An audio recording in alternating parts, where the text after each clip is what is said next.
Okay.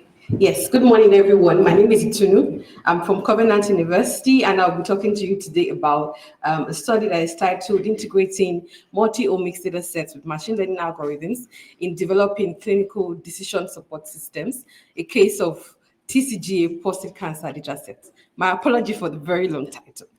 So this is the outline of my study. In terms of prostate cancer, it's still a significant public health problem in Africa.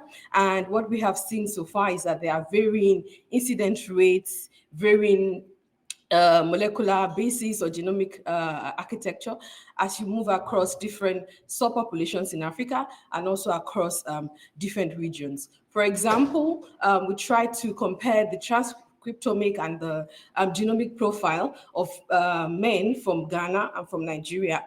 Ghana and Nigeria are like close countries in West Africa. Genetically, we share a lot of similarities, but when we look at the men that are presenting with advanced stage prostate cancer, we're seeing like different genomic architectures. We're seeing, even in the transcriptomic profiling, we're seeing differences. They weren't clustering together. I mean, there were clear differences, even comparing Nigeria and Ghana. So you see that even within Africa, prostate cancer is different. I mean, the pathogenesis is different as you move from one region to the other. And then we also know from studies that men of African descent actually have 2 times the risk of developing prostate cancer. So being of African descent and being a man that is older, I mean, as you go older in age, those 2 factors are significant risk factors for developing prostate cancer. So in terms of the treatment regimens, diagnosis, and all of that, we're looking at trying to develop clinical decision-making systems that can actually support the doctors. And so we already do know that studying multi-omics and looking at disease from several angles, a multidimensional approach is actually the way to go. Many consortia have developed data sets actually for making us being able to study this.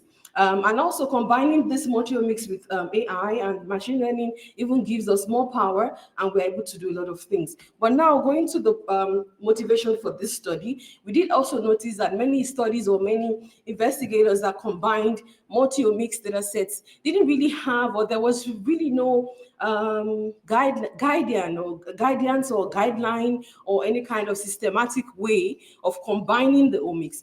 Many people combine the omics maybe because of the kind of technologies that they had access to, or the budget for their study, or maybe even what was available to them. So we wanted to look at what was the best combination, and we were looking at different phenotypes. So for this particular study, we were looking at treatment response, which is androgen deprivation treatment, and we're also looking at the possibility of a recurrence. So these 2 different phenotypes, one is a multi-label data set. So for the treatment response, we had 4 different labels, and then for the biochemical, it was just yes or no. So it was like a binary classification. So we're looking at how can we pick the best, looking at this multi-omics data sets, which combinations of the omics works best, and then in which situation would each of them work best. So we use 6 different multi-omics from the TCGA prostate cancer data set. We used CNV and SNVs for genomics.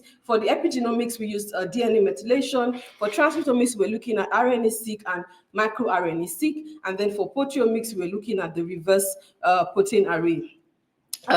Reverse phase protein array. So these were the 6 different multi-omics.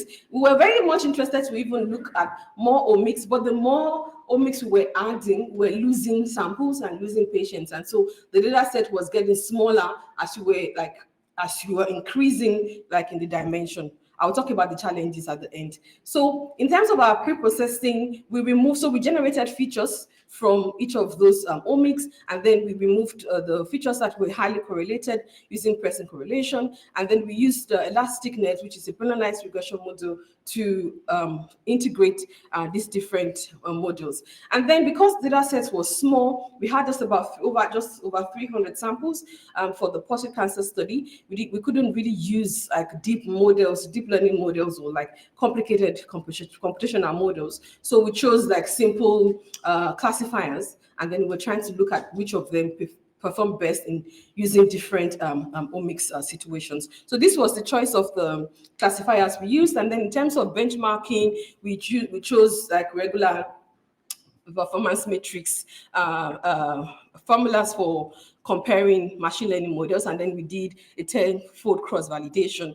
Now, in terms of ranking, I said we were ranking and we were trying to find the best. So we also tried to have like a ranking system where we were ranking the combination of each model would be the different combinations of the multi-omics and then the classifiers.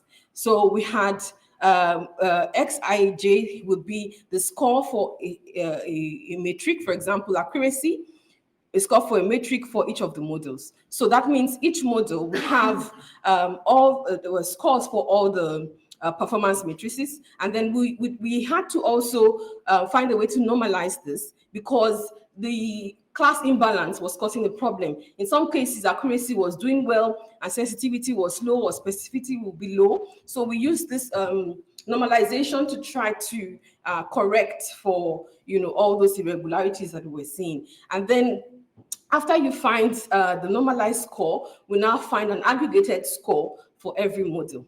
So that means we aggregated just like a simple summation of all the scores from the performance matrices for each model. So each model ended up having a score. And then we then did the ranking in descending order. So the one that has the highest would be like the top ranking model. And so this is just a summary of the methods. And so in terms of our results, the first one was for treatment response. I did say that we had two phenotypes that we were looking at for prostate cancer. We're looking at androgen deprivation treatment. And so in terms of treatment response, this is a multi-label or multi-class classification, as you may call it. This is what we found. So we saw that extreme gradient boosting did well. It's not surprising. It's an ensemble model, and we do expect that it will do well compared to other simpler classifiers. Like I said, the data set, I will show you the distribution of the class. So there was like class imbalance going on. So it's not surprising that, there were some poor results, in terms of the precision and the recall. And then in terms of grading already ranking, XGBoost did well. Now for the multi-omics, which is the interesting part, we then, like I said, we did all possible comparisons or combinations of the 6 omics. So what we saw was that combining all the omics wasn't always the best. It never was even the best in all the different permutations that we did.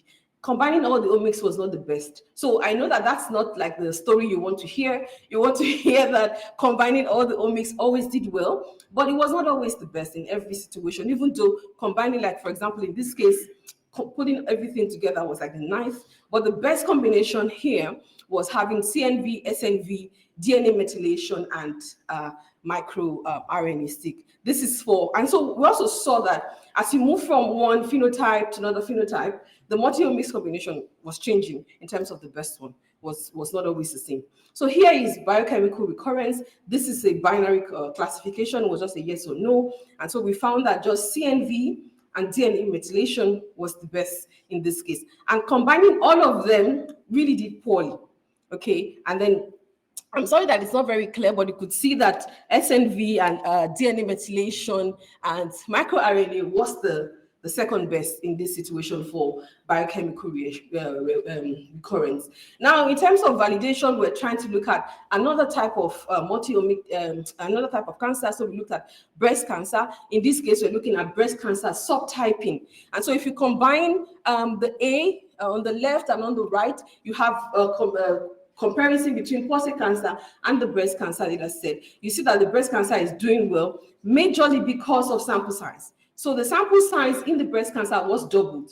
So as we combined all the omics, the breast cancer data set had more samples than the prostate. And so it's not surprising that the machine learning is doing better in the face of having more samples. But what is more interesting, so the machine learning did the same in terms of comparing which machine learning did better, but you can see that some of them, like the SVM, is also doing better here for the breast cancer because, here also you have, more samples. And if you combine binary classification and multi-classification also, you also like see different things, so some classifiers are better when you only have like a binary situation, and some are better when you have like multi-class.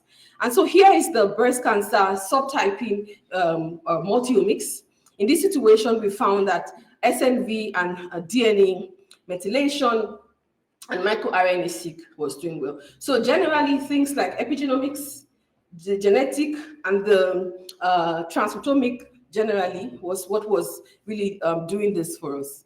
And so in terms of the challenges, we did see that sample size was a big problem, and you can see that there's also a very bigger problem even of class imbalance. So across the different labels. So for example, on this, on the A part of the image here, you would see that for treatment response, you have one class that is clearly overrepresented, and then there are smaller ones. So we didn't use SMOT in this case because we wanted to see like naturally what was happening. So we didn't do SMOT. We used the data as it was because we also know that data sets from the clinics are never balanced. So, so we use this directly as it was, just to be able to do like a benchmarking and comparison. And then on the other side, you look at for biochemical recurrence, you also see clearly that there's a clear case of imbalance happening. Also, we also found that as we're increasing the omics, we were losing samples. So a lot of samples were incomplete. So some samples had some omics, some didn't have. And because we wanted to combine all the omics, we had to use the samples that had all the omics. And so if you also want to do more omics and have more addition of the omics, you find that some samples may be lost as you go.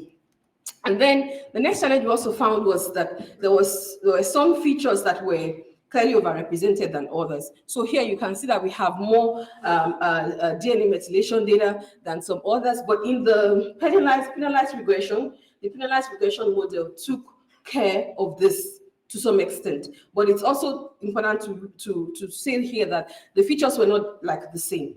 So if you look from the different omics, you find that some have more features, than the other. And then, of course, there's also the issue of data complexity in terms of having for low resource computing environments. This may, pose a challenge because multi-omics integration is sort of big data in terms of that. So looking at our lessons, we actually saw that not all the combining all the omics at the same time will not always give the best. We also wanted to find how to, so we saw that as you move from one phenotype to the other, the combinations are not always the same. And then in terms of usability of this tool and contribution, we are now in the process of finishing like a Docker image and an like an R package where, investigators who are interested to see what combinations are useful for them for their own data or for their own phenotype may be able to use. So we are like in the final stages of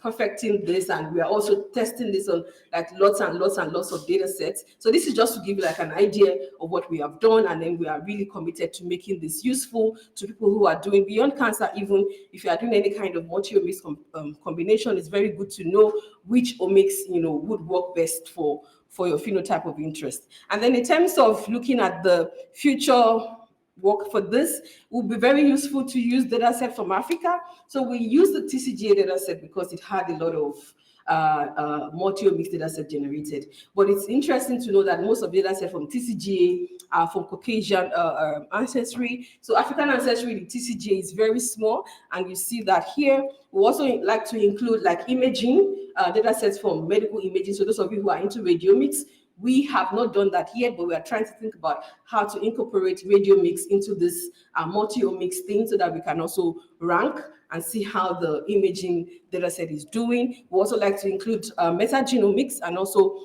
we noticed that the epigenomics was very important. And so looking at other aspects, so for epigenomics, we only used DNA methylation.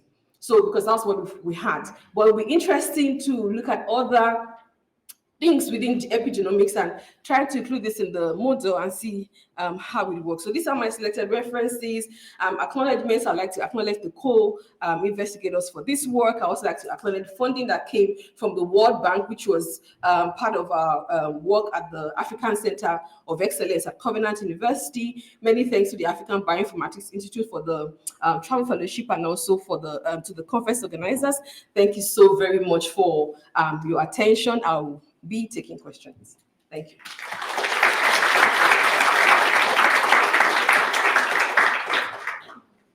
Thank you, Dr.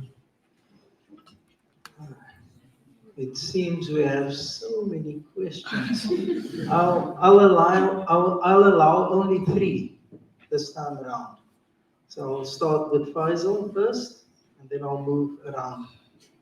Yeah, I guess I want to complicate the issue for you another layer, because it is a lead from microbiome profiling of patient. Thank you. Will play a role in that. Noted. Diet and probiotic, all these things. Duly noted. Thanks.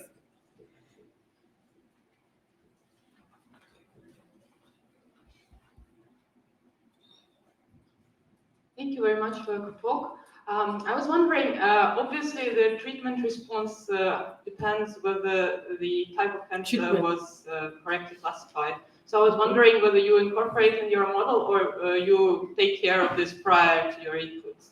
So for prostate cancer, we don't really have a clear subtyping for prostate. So maybe that would have been useful for breast cancer because the subtyping is clear. But for prostate cancer, it's still kind of, it's like I said, it's the complex disease and the subtyping is not really clearly well characterized. So yes. Okay, and so you were saying about integrating radiology data? Yes. So which actually tries to deal with this, right? Yes. So with subtyping. So would that be radiology data prior to the decision on the therapy has made? Yes, yes. Okay. Just to sort of, like, if you're looking at using it for diagnosis, yes, and then for treatment, maybe afterwards. Thank you very much. Yes.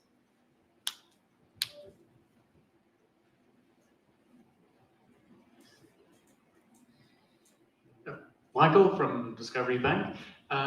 Thanks very much for a great talk. Could you expand a bit on why you didn't sort of pursue using SMOTE and some other synthetic data generation techniques? Yeah, so using SMOTE will inflate the results. So we wanted to just compare as it is and then to inform, which combinations would work best. So, but we actually tried using SMOTE, but when we used SMOTE, we didn't see like a clear difference. So it was because SMOTE was already artificially compensated for in the data. So like the differences was not like clear. So all of them were almost having like same performance.